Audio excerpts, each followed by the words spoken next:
What's up guys, this is Hero Arigo from Pwedetech at sa video ito ipapakita ko sa inyo ang susunod kay Oppo A57.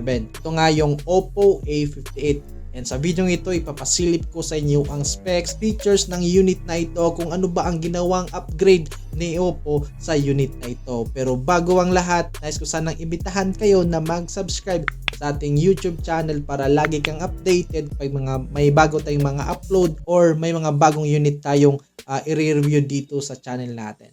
Let's go!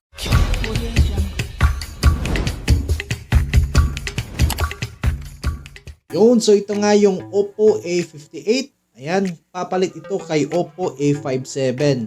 Tignan natin kung ano ba ang bagong upgrade. Yun, so ito yung kulay niya. May black, tsaka may green. Glowing black, tapos dazzling green. So, fingerprint scanner yung nasa side mounted. At syempre, ito yung volume rack na kayang mag-boost ng audio up to 300%. Yun. So, premium design as usual kay Oppo. 3 card slot. Yan. So, dual SIM tapos may memory card slot. Meron itong 3.5mm audio jack tapos USB Type-C. Naka-stereo speakers. 5,000 mAh LiPo battery at 33 watts superbook charge. Yun. So, yung screen size is nasa 6.72 inch IPS LCD display. Saka ito yung resolution niya. At syempre, naka-punch hole display. Yan. So, napakaganda ni Oppo dahil talaga halos lahat ng unit nila ay naka-punch hole na.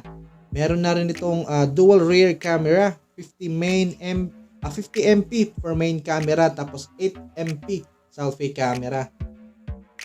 Ayan guys. So, gagawa tayo ng full camera testing sa unit na ito. Tsaka tips and tricks para sa unit na ito. Kaya huwag kalimutan mag-subscribe at hit the notification bell para ma-update ka pag na-upload ko na ang mga video ngayon. Yun, so ito yung more features. May panorama, time-lapse.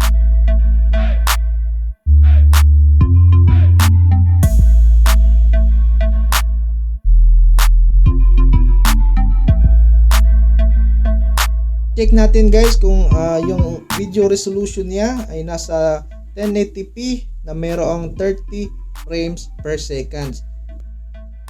So ito yung rear, tsaka yung front cam naman, try natin kung gaano ka lakas yung resolution nito sa front camera.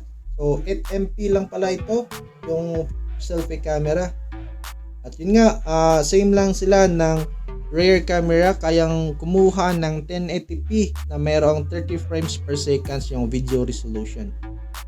Yun, so alam naman natin na si Oppo is napakaganda ng mga camera nila. Yan, yung front. Yun. So check natin yung settings niya, kung ano bang yung mga specs na baon ni Oppo A58. So meron itong 128GB device storage. Yan. So, meron itong 6GB na kaya din itong mag-expand. So, try natin. So, kaya niya mag-expand up to 6GB na rin. So, magiging 12GB RAM ito. MediaTek G85 12nm.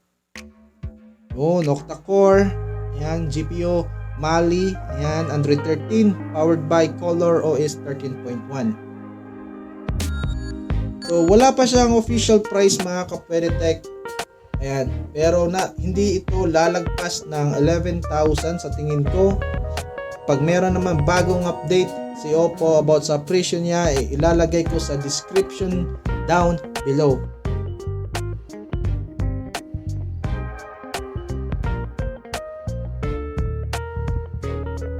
So yun lang mga ka-Pwedetech. Ito yung bagong Oppo A58. So, hindi pa siya officially released dito sa market dito sa Pilipinas, pero sa pag-record ng video ito, possible nasa next week mula sa pag-record ng video ito, magiging available na ito sa mga retail stores nationwide. Yun lang, maraming salamat. This is Hero Arigo from Pwedetech.